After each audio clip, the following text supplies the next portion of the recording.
I have had a request to learn more about the pattern for the Diamonds Upon Diamonds ball that I posted a video of a couple days ago, and I'll post some links down below in the doobly-doo. I want to show how I laid out the pattern on the surface of a ball. Normally I would work on a wound ball, but I'm going to use a felted dryer ball for a couple of reasons.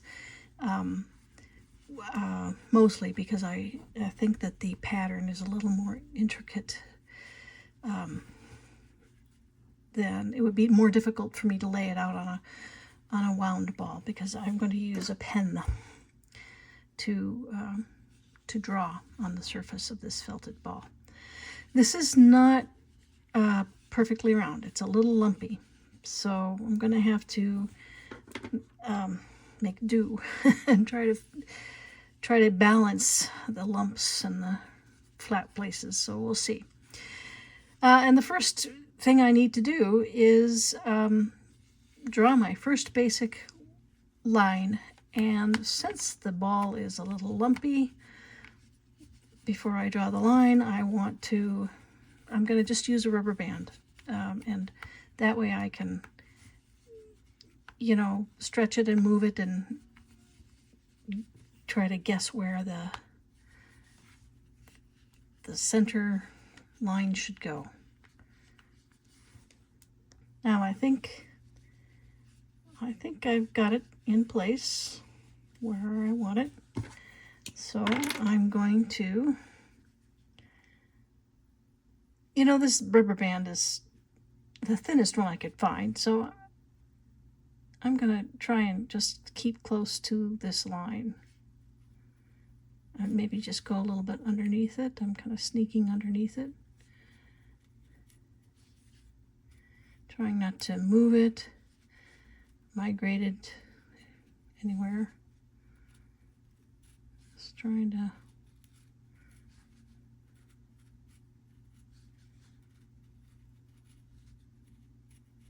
let's see how I did. All right. Okay, not bad. I'm going to just darken it a little bit.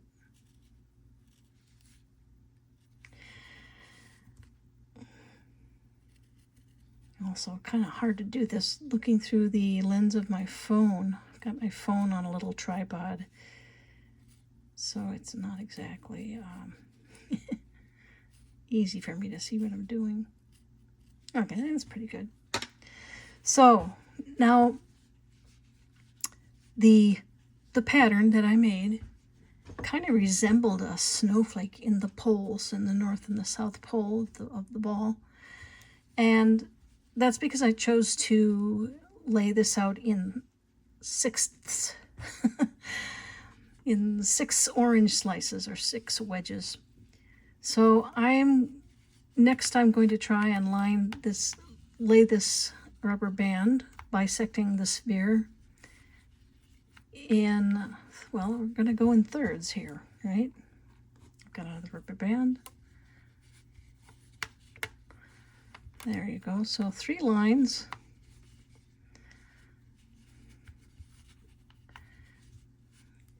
That one, that 3 lines, and I get 6 wedges. So I'm going to fudge around with these rubber bands a little bit until I think they're even, and that I think the poles, the north and south pole, are pretty much opposite each other through the center of the ball. Okay, I think these wedges are pretty even, and from the north to the south pole, I think that's pretty centered. I'm really very much aware of how not perfectly spherical this dryer ball is, and it's going to present a few little quandaries down the line, but hopefully not too bad if I get these lines just where I want them. So I'm going to do the same thing I'm going to try to get a line drawn right underneath these rubber bands.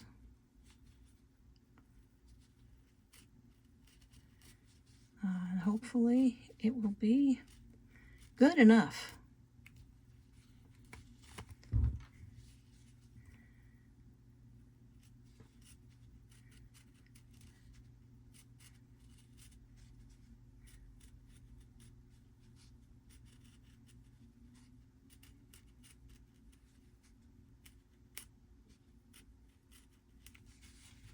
All right. Good.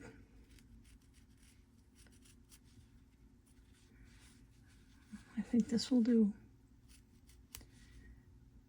Yeah, that's not entirely perfect, but you know, again, the ball itself is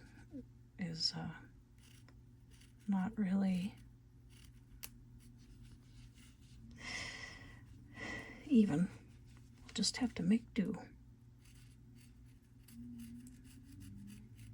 I kind of want to drag that line a little bit to the side. All right, it'll do. And next I'm going to guess where between the North and the South Pole the equator would go.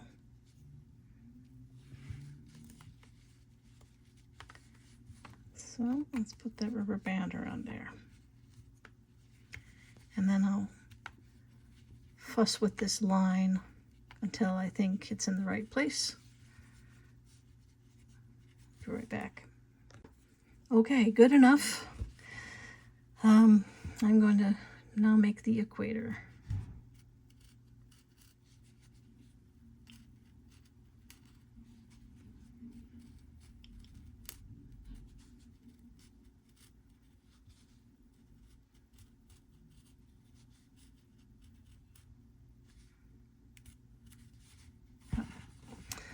Okay. North Pole, South Pole, equator. All right, again, does not have to be precise, so it'll do.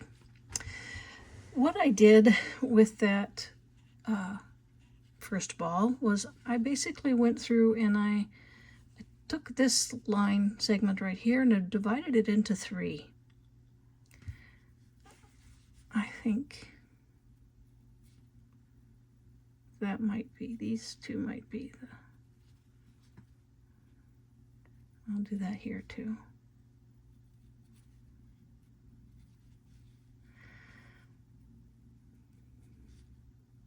It is all by eye.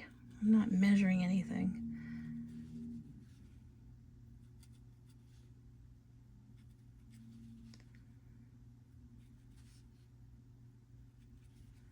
And that's how you see these looks kind of snowflakey.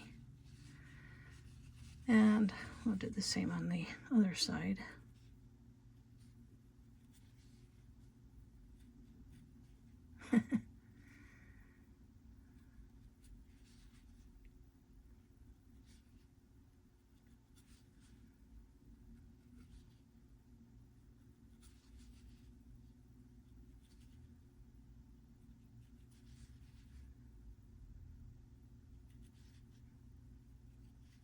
Okay. The reason I made these is because I want to now draw diamonds.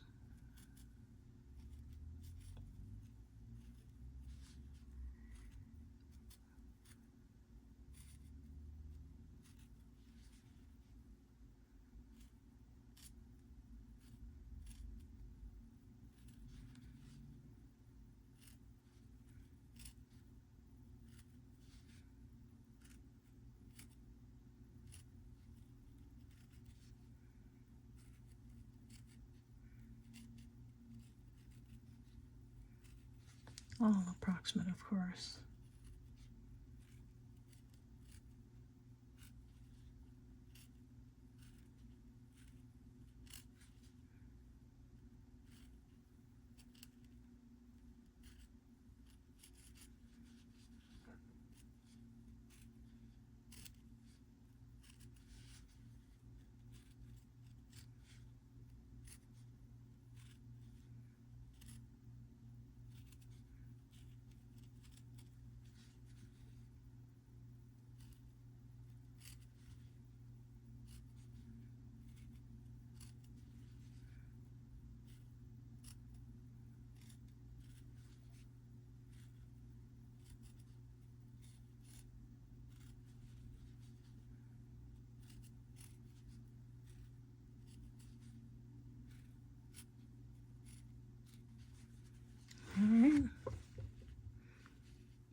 just approximately. And when I sit down to sew on these lines, I will be much more precise and get them more perfect. But right now, this is approximately where I want these shapes. Then, in each of these white spaces, I decided I would put another triangle here, kind of in the space between, and then another triangle above it and below.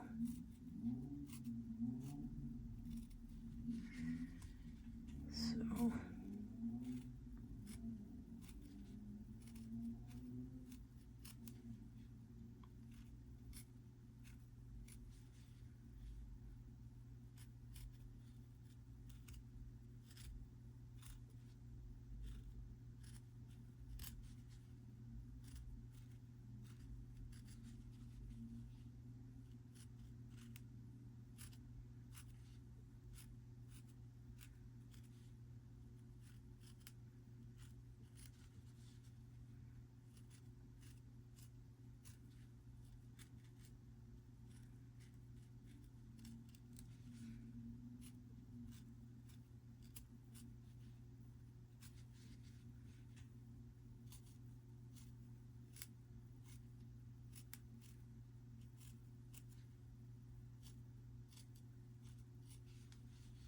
all right. I'll also try and insert a photo of the other ball when I had drawn the lines. I think it'll look a little nicer. Of course, I've done this in a hurry, and I've done it through a camera phone lens, so it's not perfect, but I think you get the idea of what I'm trying to do here. That is how I laid out the pattern for the diamond upon diamonds ball. And now I am I'm laying down the yarn against the lines. This, I guess I forgot that I was close to the end here.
and etc. You get the idea. Doesn't matter in what order you complete these lines. Just go around the ball until they're all these will be green and these will be yellow, these shorty ones. I'll be back when I get that done.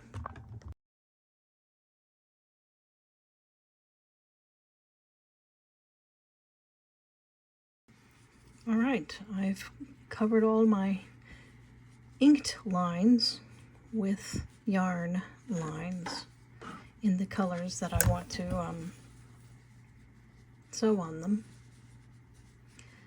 And I just want to say that the way I will proceed is that each line will have stitching on both sides of the line. Now that will leave spaces like this a little bit too close. There'll be some spots where I'll be becoming very close together, but I've kind of made that decision that I'm going to do it that way.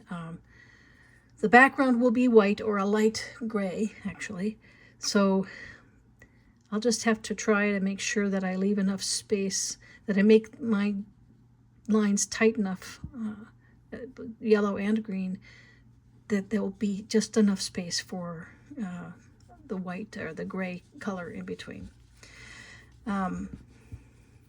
So this is really not hard to do, and it's going to look good.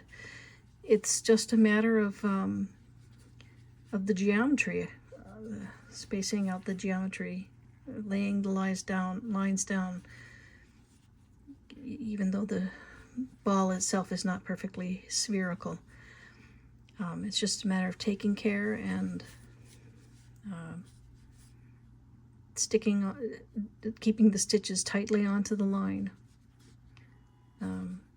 So I'll return when I make a little progress.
So I covered all of the lines with a double-sided bold line, and now I'm going in and filling in the diamonds